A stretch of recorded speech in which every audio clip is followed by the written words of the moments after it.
Hello, I'm Sreekar Sanapareddy. I'm the co-founder of Gradvine and an alumnus of Dartmouth College. Today, I'm going to tell you how you can build a great profile for your master's applications so that you can crack your dream school. Welcome to part 4 of our video series, the A to Z of studying abroad. Through this video series, you'll know everything you need to know about applying for a master's abroad. So be sure to check out all the other videos, including this one.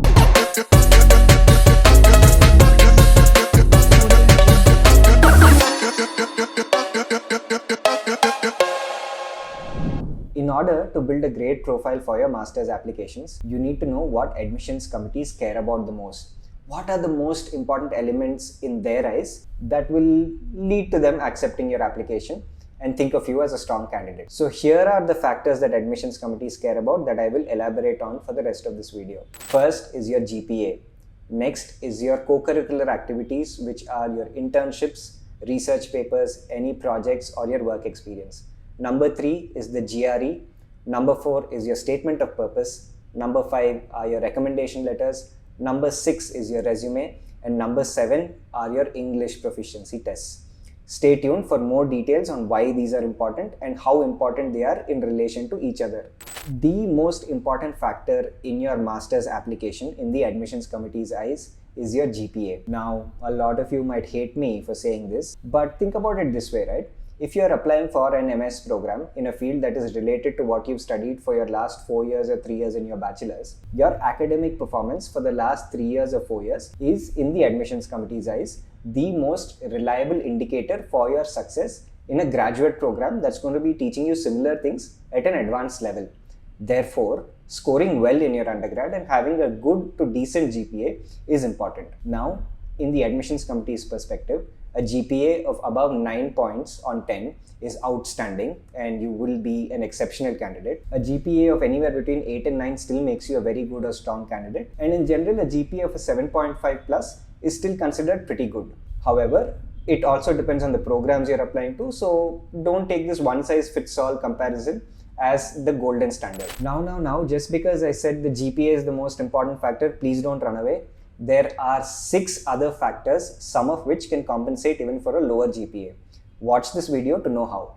Now, the second most important factor for your master's applications is your internships, research papers, or any projects that you have. Also, if you're a working professional, your work experience counts as well. Now, it is very important that your internship and your work experience is in line with the master's degree that you want to pursue. Therefore, if you are a computer science grad, and you want to specialize in artificial intelligence and machine learning, then it would be ideal if your internships, projects, any research that you had or your nature of work was in line with this discipline. Instead, if you did a lot of maybe web development or marketing projects and then you want to apply for a master's in computer science with a specialization in AI, it may not work out. So make sure that the internships and projects that you have are in line with the goals that you're presenting in your SOP and in line with the specialization of the masters that you're applying to. I would also encourage, because we are on the topic of the SOP right now, to write goals which are more in line with what you've done in the past. Even if your ambitions are different, you can go and tweak your coursework later on. But the idea should be to make the strongest possible argument. If your GPA is on the lower side, your internships, your projects, your research papers or your work experience is the most reliable way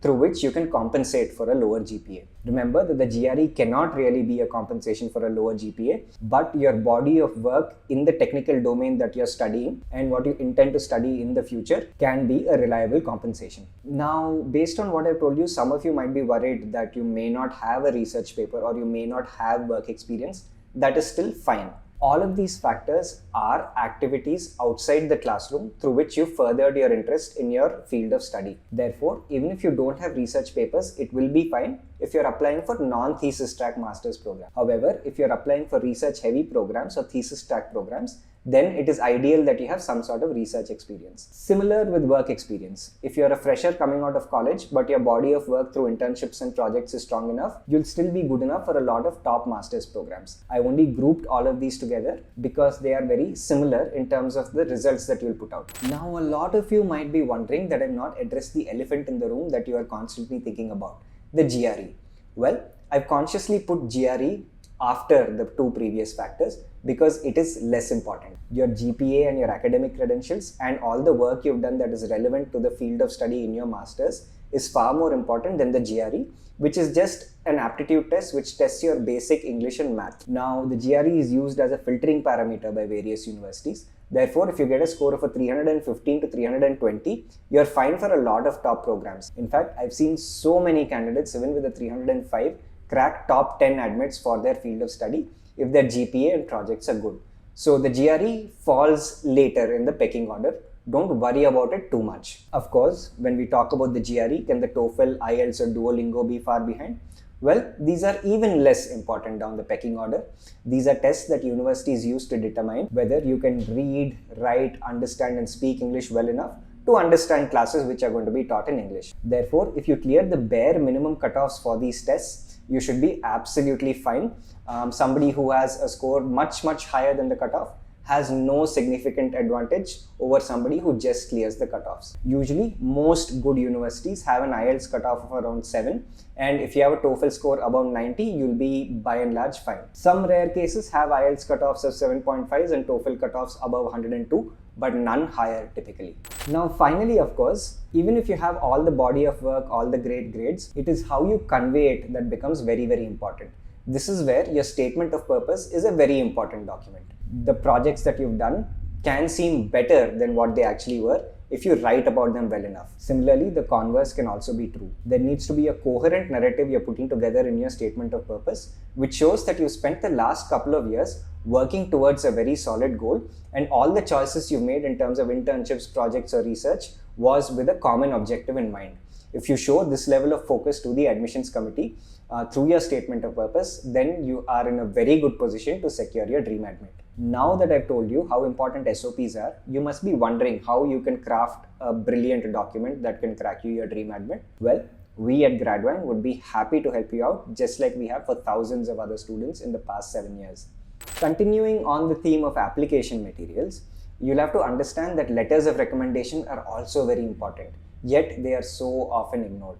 Now, your letters of recommendation are a third-party evaluation of your academic capabilities and personality traits. If your recommenders are giving an honest and critical evaluation of your potential for success in graduate school with all the praise and qualities that they're writing about backed by examples, then your LORs can be your biggest asset during the application process. Just like LORs are ignored, resumes are ignored as well. Now, resumes are incredibly important to give a snapshot of your past track record so far to admissions committees, and that is one of the first things they're going to read on your application. Most candidates have 2-page resumes with wordy sentences, which American universities do not like. Keep your resumes to 1 page in reverse chronology, without photographs please, and no objectives. Most universities have a prescribed format that they prefer, that they suggest to their own students studying there, and Gradvine can help you out with that format. Comment your email ID below and we'd be happy to send you a template that works very well. Thank you for watching this video. If you found it helpful, be sure to like, share and subscribe, and stay tuned for more great information from Gradvine.